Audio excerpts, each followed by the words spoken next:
مہینہ بنا دیا، یہ بڑے افسوس کی بات ہے۔ اور یہ جو حکومتیں ہیں جو الیکشن کھیل رہی ہیں، یہ جو عوامی نمائندے ہوتے ہیں جن کو اپنی پارٹیوں کے ٹکٹوں کی پڑی ہوتی ہے، ذرا وہ اس بات پر بھی توجہ دیں۔ اور میں سمجھتا ہوں کہ بطور شہری ایک جو حکومت کی ذمہ داری ہوتی ہے، ہماری بھی ذمہ داری ہے، سماج کے جو ہم لوگ ہیں ہم خود بھی خیال رکھیں۔ یہ بڑا مقدس مہینہ ہے، ہم خود بھی کوشش کریں کہ کم از کم اگر اس مہینے میں اپنے جیسے، ہم خود صارف بھی ہوتے ہیں، اپنے جیسے لوگوں کو آپ کوئی ریلیف نہیں دے سکتے، قیمتیں کم نہیں کر سکتے، تو کم از کم وہی قیمتیں برقرار رکھیں۔ ایک مہینہ منافع نہ صحیح، 11 مہینے کماتے رہتے ہیں، اس مہینے ثواب کما لیں، خلق خدا کی دعائیں لے لیں، برکتیں سمیٹ لیں، اور ایسے لوگوں کو ڈسکریج کریں جو اس مہینے کو، اس بابرکت مہینے کو پیدا گیری کا، کمائی کا مہینہ بنا لیتے ہیں۔ مہنگائی کے حوالے سے اور بہت ساری چیزیں ہیں، سبزی فروٹ کا، جیسا کہ میں نے کہا کہ بائی کاٹ مہم ایک اچھی بات ہے، سوشل میڈیا ایک پاور ہے، ہم نے یہ دیکھا کراچی ہو یا مانسہرہ ہو یا ایبٹ آباد ہو یا اور کوئی شہر ہو، کچھ نہ کچھ فرق پڑا ہے۔ لوگوں نے 20-30% لوگوں نے بائی کاٹ کیا ہے، تو کچھ نہ کچھ فرق پڑا ہے۔ امید یہ ہے کہ باقی جو چیزیں ہیں، جو منافع خور ہوتے ہیں، جو موقع پرست ہوتے ہیں، جو ذخیرہ اندوز ہوتے ہیں، ان کے خلاف وقتاً فوقتاً کمپین شروع کی جائے گی۔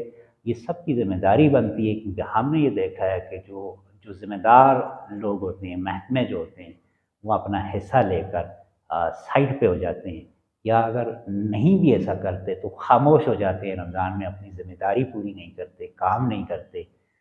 سب کو پتہ ہے، کس کو نظر نہیں آتا آج کیا ایسی کیا بات ہوئی کہ 150 روپے والا کیلا جو ہے وہ 350 کا ہوگا، کون سی قیامت آ گئی؟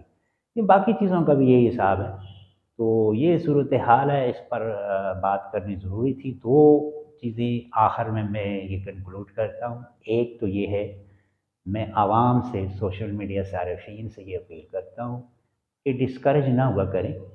جو آپ ایک بہت بڑی پاور ہیں، جو ناجائز منافع خور کسی بھی شعبے میں، وہ فروٹ ہو، مرغی ہو، گوشت ہو، سبزیاں ہوں، آپ سمجھتے ہیں کہ اس کے خلاف کوئی کمپین ہو تو اس کو کامیاب بنائیں، اس میں اپنا کردار ادا کریں، ضرور اثر پڑتا ہے اس کا۔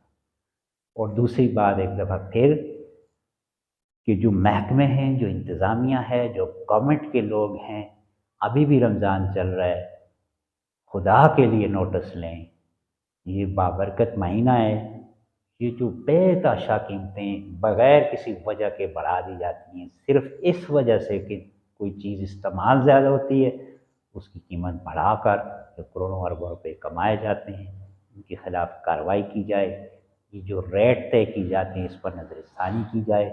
اگر کوئی کرپٹ افسر ملی بھگت کے ساتھ یہ کام کر رہا ہے، تو باقی افسران کا، حکومت کا، جو کنٹرولنگ اتھارٹیز ہیں، ان کی یہ ذمہ داری اور ڈیوٹی بنتی ہے کہ اس کو چیک کریں۔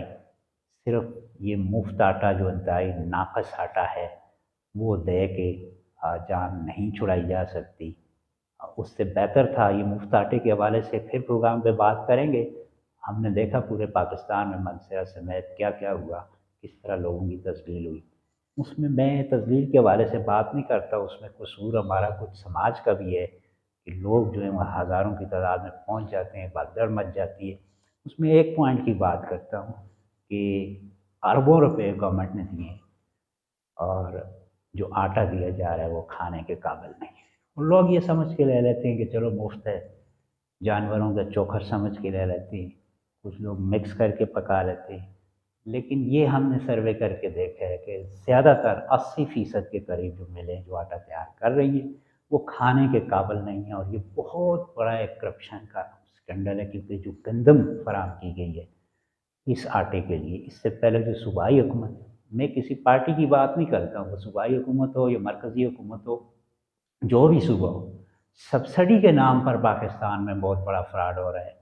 جو ناقابل استعمال گندم ہوتی ہے، خواہ وہ لوکل خراب شدہ گندم ہو یا امپورٹ کی گئی گندم ہو، وہ ناقابل استعمال گندم جو ہے اس کا آٹا بنا کر وہ ملوں کو دے کر، یہ ناقص آٹا دے کر اس میں اربوں روپے کھائے گئے ہیں۔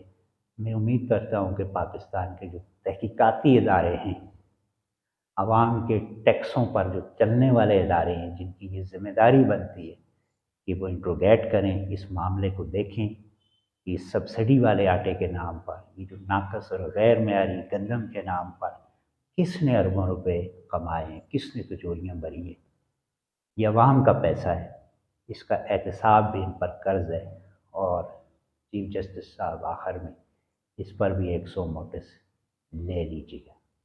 بس اس شب کو اجازت دیجیے، اللہ حافظ۔